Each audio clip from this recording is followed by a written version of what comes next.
Ladies and gentlemen, thank you for joining me. My name is Troublemaker. This is Wargame Cup coverage, and we're looking at roughly what would be the quarterfinals of the tournament. And we've had a little bit of a break in between casts because there's not really that many matches. There's only 4 matches being played this week, and they're all getting played on the weekend. YKK, of course, is already gone through, and today we have a pact versus pact match, and the blue player will be Hunt3r, spelled with a 3, XXX, which also could be XXX, and his opponent is Elukka. Elukka, of course, one of the top players in the world. No surprise that he is here. And Hunt3r xXx is kind of a little bit of an unknown, has really done very well in the tournament to get this far. And so, yeah, it's been quite a while for me. Of course, this map has lots of opportunities for attack. Generally speaking, you have a lot of play where people will try and take this very, very quick reinforcement point, and they will try to attack into the middle. An alternative kind of meta thing for very aggressive players is to take this one here and attack into this one, basically attacking into the reinforcement point, which generally speaking people do not have that much for. So looking at the loadout here for Hunt3r xXx, he has some of these OSA AKM anti-aircraft vehicles, lots of infantry, a single T-80. This is actually becoming more and more popular of an option for pact players. I think heavy tanks might be making a little bit of a comeback just because one T-80 can do a lot of damage. And of course the T-62 has a very, very high range and can do very well as well. And from Hunt3r xXx we see 2 commands, so no all-in just yet, and a single gunship helicopter, kind of odd. From Elukka we see he's got 2 transport helicopters, no doubt going to try and very quickly secure the town in maybe a forest. And he also has his recon helicopter. He also has his T-64s and also a T-80 and lots of infantry, and also going for those helos and lots of anti-aircraft. He also has 1 Smirch. 1 Smirch can do quite a bit on this map, specifically because everything seems to kind of funnel into this area here, this 4-point area here. And his purchasing this Smirch, which of course is a very expensive vehicle, is based on the presumption that his opponent is in fact a good player and will not cheese out, not cheap out and go for India Foxtrot, but will in fact try to go for this middle location here. Now, having said that, his opponent will in fact be rushing forward towards the middle, lots of infantry. In fact, there's an anti-aircraft infantry here as well, and he's got some anti-tank teams, just a few but not too many, and this will be a fairly large infantry battle. Kind of interesting. All the while he's got another small group of units going to try and scare this Foxtrot location. Generally speaking, when you're trying for your reinforcement point, you want to bring up the least number of units you can possibly defend with. And so he's brought out about 4 infantry with some infantry carriers and an anti-aircraft infantry and normal anti-aircraft. So small group of units to defend. And you can see roughly the same thing from his opponent. Actually, his opponent playing a little bit greedy here. Going to go ahead and hold on to Alpha with a lot of units. And then he's actually going to take Charlie with basically nothing. So a little bit of a risky play here by Elukka.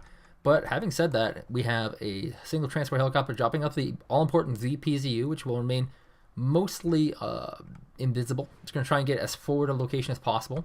Now, it looks like the transport helicopter getting some pot shots taken at it, but it's all fine. And a lot of infantry are going to move up for Elukka as both players trying to secure this middle location. And also note, both players are playing very, very safe. They're both going to hold on to their main base. And look at this. Goes straight for the smirch shot. Really doesn't get any good hits. And Hunt3r xXx moves in directly after the shot. Just very, very smart. He couldn't have known the artillery, but that was just really great timing for him. The T-80's moving in now, trying to knock out some of these infantry units. And here comes the TO-55, a very key unit in this engagement. If it can hit anything in this town, it would be huge. Lots of burning infantry. And also the TO-55 is also becoming very standard in the pact versus pact matchup, specifically because it becomes so good in these mass infantry engagements that are just so common in pact versus pact.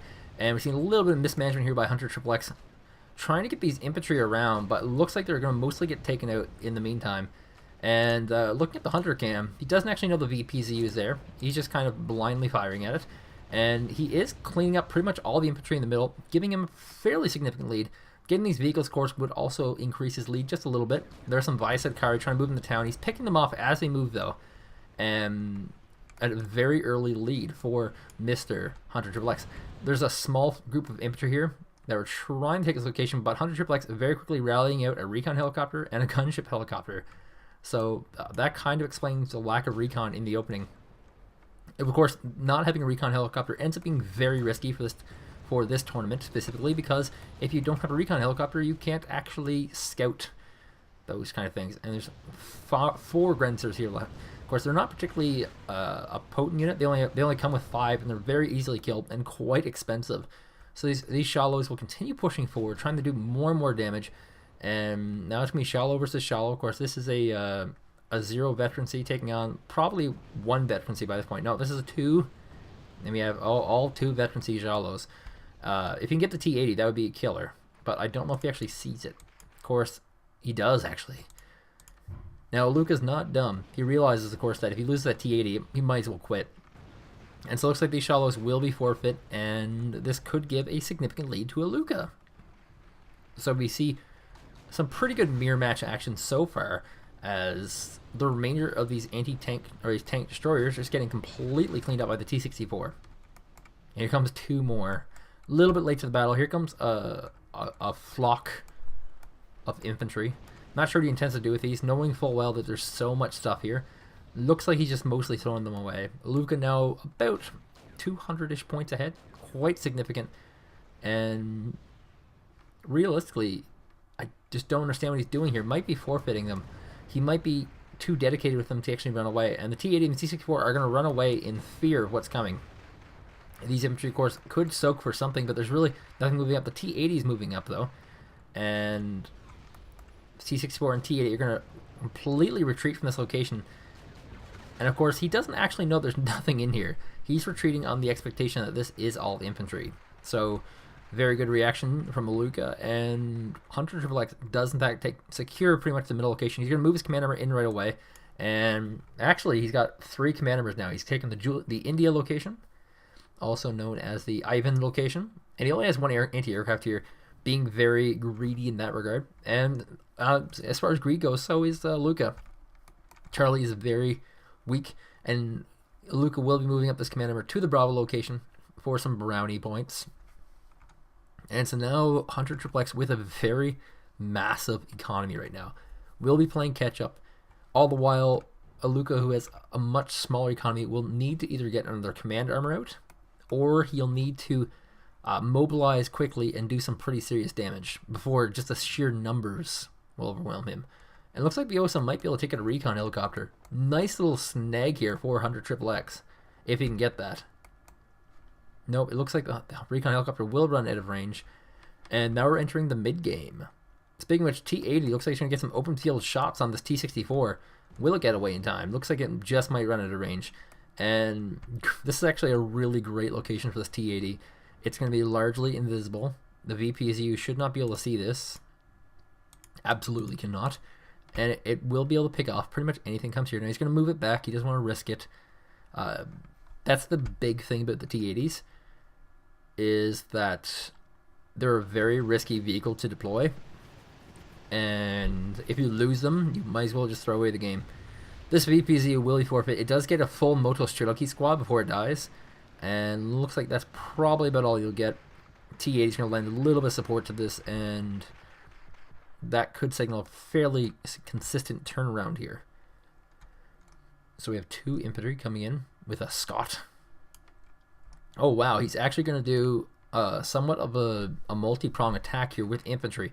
He has 2 infantry going to try and take this forward location here where there is a topaz, actually 3 topaz.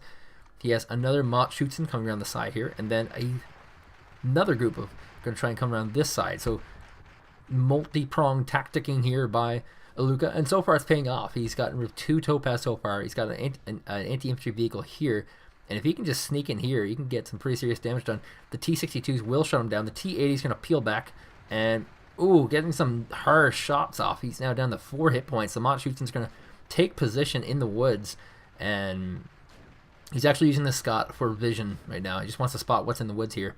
He does see the T-62, and this will completely give Hunt3r xXx Opportunity to run out. Now keep in mind, he still has a 255, which is winding up. Might be on the 5 position command. No, not quite. It's actually using these other weapons, which it does have. And here comes 4 topazes from Hunt3r xXx. And whoa, we have a Grenzer being spotted here by the Motos Drelsies. Will this be enough? I don't think it will. The topaz needs to engage if he's going to have any chance of destroying these Grenzer squads. All the while, in this world of pact versus pact, the infantry will get chopped down by these tanks. Both of them are quite good tanks. And no, the topaz will just stay here. There's a 1 hit point Grenzer squad left here. And we can see a very large path for this topaz to travel, try and do some damage. And here comes Hunt3r xXx. He's going to rush forward with 4 infantry.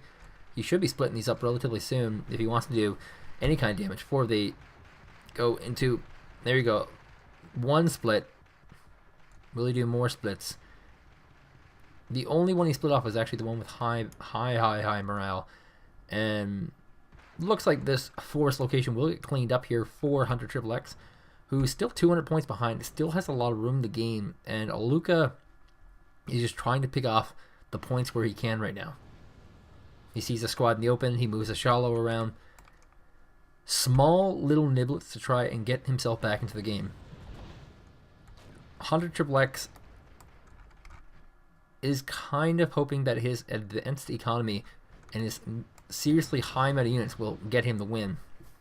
Now keep in mind, with an economy this strong from Hunt3r xXx, he'll be able to pump out a lot of tanks or anti-tanks or helicopters, just completely subvert his enemy. But whoa, here it comes. Why did this commander remove? That was weird. Oh no, this long pathing of the Motos Drelsi was in fact to get to this town. So that's kind of interesting. Smirch has been pretty much going non-stop. It's drained about 50% of the FOB so far.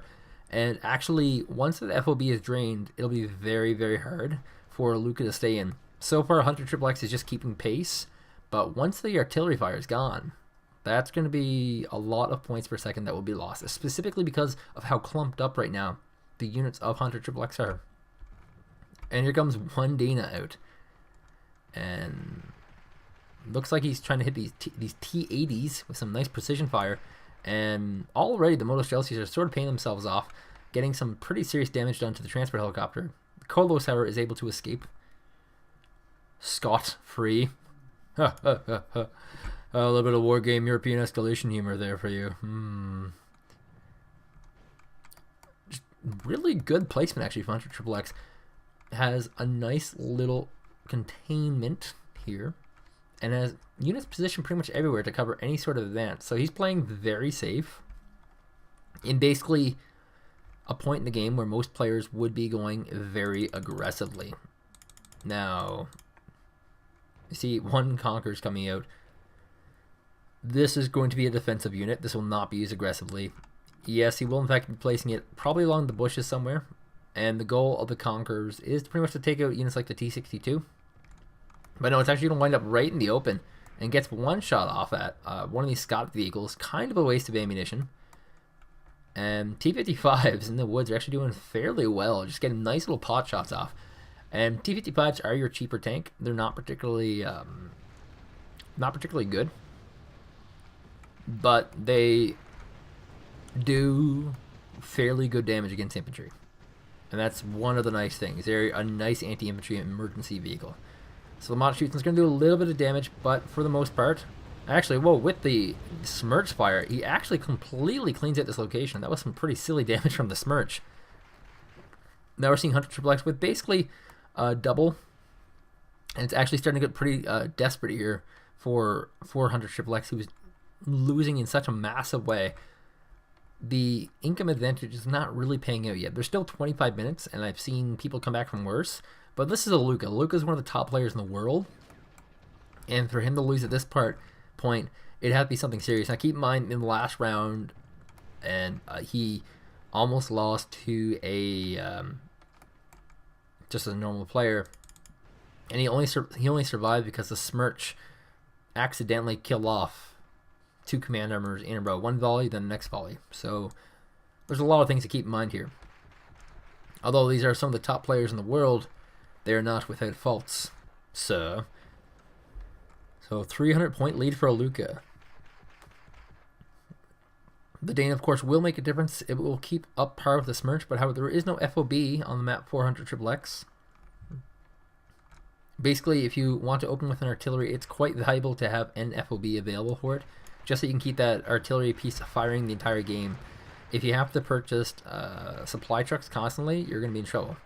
So a little bit of movement on the command armor here. It might be spotted. He might be getting targeted with it, so he's going to have to find a new location for it. And this is kind of funny. It's like a T813 is a supply truck. Almost took out a group of ISET carries. By itself, no support from the topaz. And this Dana is getting scary close, actually. This has actually been a fairly good tank game. Usually you don't see this many tanks in the game. And Elukka and Hunt3r xXx both seem to be going for a fairly tank-friendly style. Now, whether this will work out in the actual finals, the semifinals, which are coming up starting Monday, I believe, hard to say. So in the meantime, while nothing's happening, there's only 4 matches, so since the other 2 matches are going to get played today, and I'm casting this yesterday, so today is Sunday. Since the match is getting played today, that means that probably the other matches will show up on Monday. And then after that, it could be a long wait, because there's only 2 matches, but I mean, you gotta realize that one of the quarterfinals right now is being played by a double doctor team who are in midterms, so they don't have a lot of free time. So whoever wins from that is probably going to spend as much time as possible between matches, not doing matches. And here's a pretty big move and a pretty ballsy move besides by Hunt3r xXx. Going to get the infantry in. T-64s do move back just in time though, and the Motostrelki going to go on the road, I guess. Like, sup, I know we're blue and you hover over us, but that doesn't mean we're bad people. And yes, Hunt3r xXx able to basically take this woods location, and if he continue forward with his group of Motostrelki, he can cause some pretty serious damage. And it's basically little moves like this that will keep him in the game.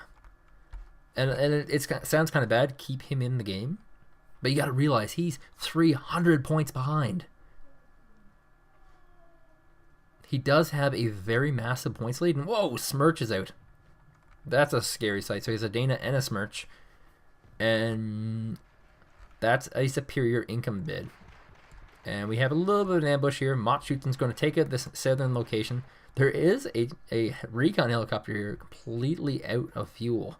I suspect this URAL is waiting to refuel that vehicle because, of course, recon helicopters are insanely valuable in the game, and losing them is not only bad in terms of score, but also bad in terms of the game itself. You need that vision. And these Motostrelki have been trading fairly well. They got 1 helicopter. They're going to try and move up to the Shishalo. And the Shalos aren't too expensive, but they are a valuable unit, and they're in scarce commodity. I believe you can only get like 8. I think they're just like marder VTS 1s in that regard. And lots of infantry coming out here from Elukka. I guess he's wanting to play a defensive game. There's only 20 minutes left in the game. And he's going to try and continue playing what he's been doing, which has been working very well, which is basically creeping in with infantry, slowly retaking positions, and defeating the infantry and tanks of his opponent. And he's been trading very well with that.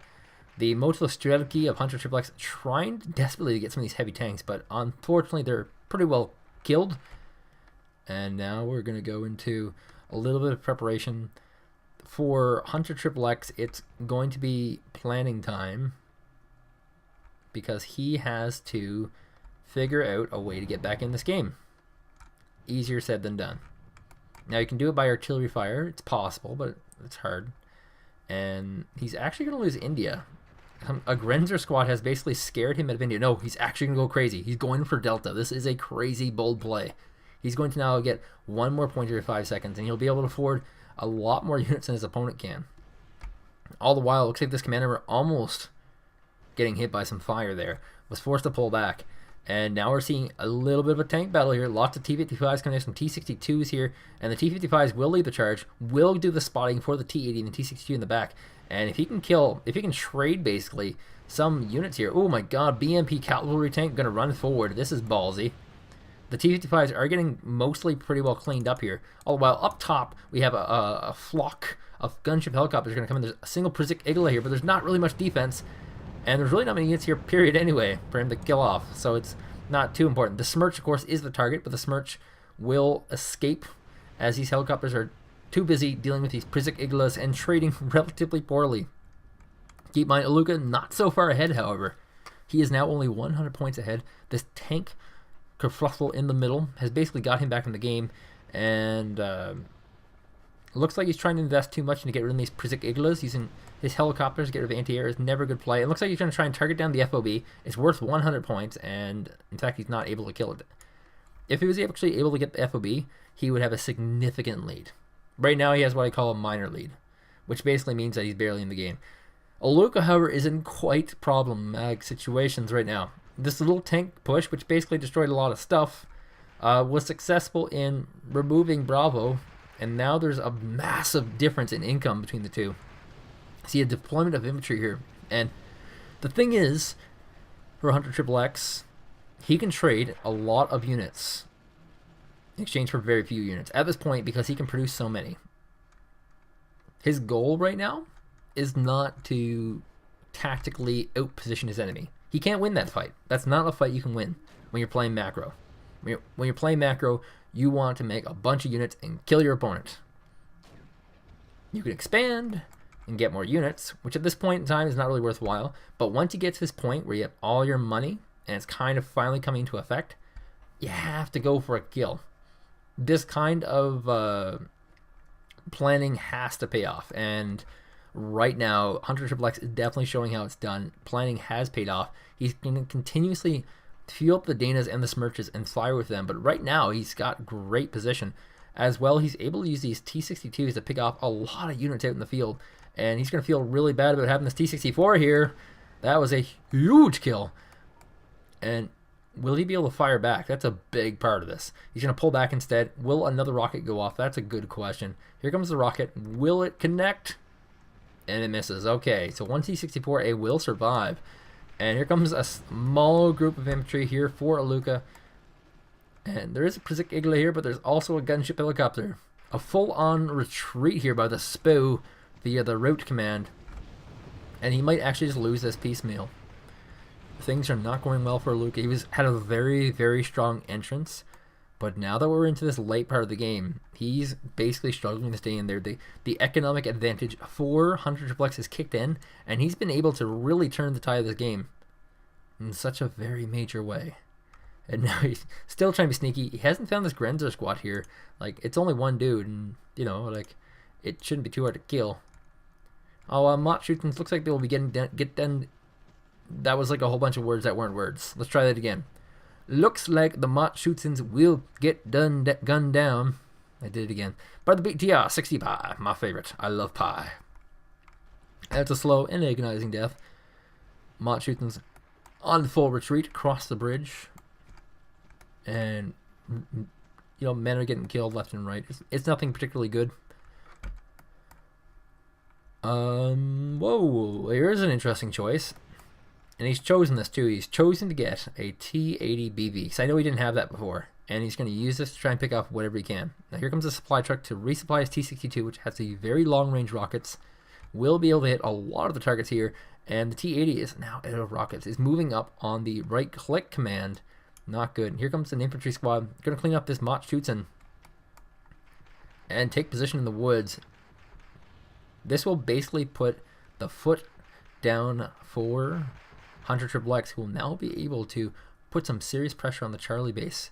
All the while, there's small groups of infantry going to rush across the map and try and deal some damage to Anna. The command armor for Elukka is actually moved down south, and I think he intends to move here to Hotel. I don't know if he'll have time to do that, though. Elukka, though, very consistent with his movements. Doesn't want to get hit by the Moto Strelki. Just trying to push it into range so you can see if you can spot the infantry, but quickly pushes it out of range.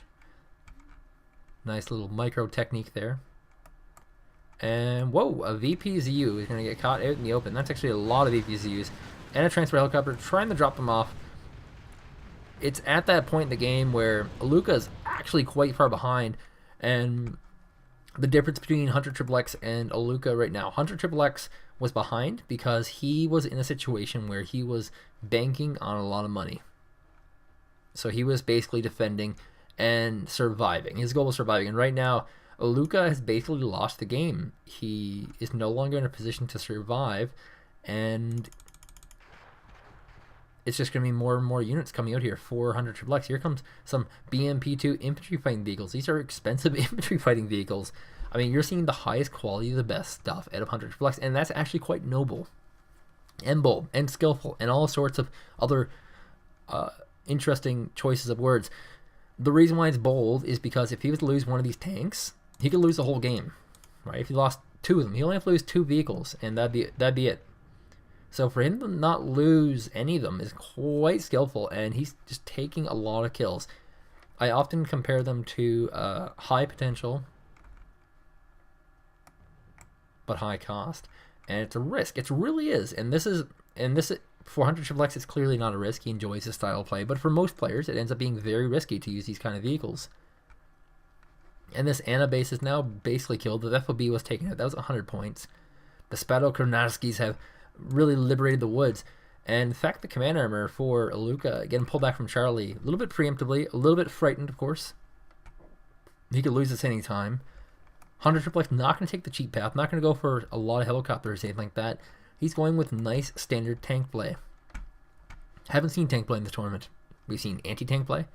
We've seen helicopter play from Delta. Anti-tank team play from Bent Guru. We've seen infantry play from 5 of 55. But we haven't seen some solid tank play. A lot of people complain, oh, tanks are not very good. Of course, tanks are quite good. It's just pulling off tank play is a lot harder than the other styles just because it's so micro-intensive. Your pushes have to be very, very good. Generally speaking, people like tank play have a lot of these T-55s. And down south, we have a nice little helicopter. We're going to try and pick off a few units wherever it can. And, this is 100 XXX trading units for units. Not effectively, but basically just lowering the total number of units on the map here for Elukka. We're 5 minutes left, and Elukka should have tapped out by now. He doesn't really have anything that can make a move. Looks like he's going to try and go for it anyway. He needs to have one last hurrah. One last something. But, I mean, 100 XXX is not just sitting back and waiting. That's the thing. He's playing very actively. He's looking to make a huge move. And he's just slowly creeping up these infantry into these wood locations. Wants to take out some of these tanks. And we're going to see a Malka rallied out for Elukka. And just why does he get a Malka? It's quite simple because of the last game. In the last game, he rallied out some supply for a Smirch. And he killed one command armor with one volley and one command armor with the other volley. So he's thinking that in desperation, because he doesn't really have units to mobilize out, he's going to just try and get some nice artillery fire shots and kill some command armors. And generally in destruction mode, what I usually recommend is hiding a command armor. Just rallying at a command armor and hiding it. Just because all-ins are very common, but with this tactic, hiding a command armor won't do too much. And here comes a Smirch as well, both trying to fire and get some pretty serious points. 100 XXX course is 700 points ahead. His macro strategy has most definitely paid off. He's played very good positions, very good macro, and very good with the tanks. With Z-tanks. Very, very good. I'm sure Elukka was shocked by this. I mean, 100 XXX is not a player I've particularly heard of too much. I've only cast like maybe one of his matches in my lifetime. And he's just really shown that he belongs in this tournament. Like, he is definitely a semi-finalist. He could even be a finalist. And that's where we're at right now. We're at the point where there are a lot of people who are going to be finalist quality. And only so many are going to get some respect. And 100 XXX knows he's won this, but he's going to play right down to the wire, just completely oblivious to the clock, as most players tend to be in this game. The game ends, and he's trying to make another play. 100 XXX, huge upset on Elukka. We'll move on to the semifinals, and I have no idea who he faces. But it's going to be someone who's probably a top 4 player in the world. Guaranteed. He also won $300. The minimum prize right now is $300. So good on him. Bad on him for not having an image. For shame. Well, thank you guys for watching, and hopefully tomorrow I should have 2 more games that will round out round 8. So thank you guys for watching.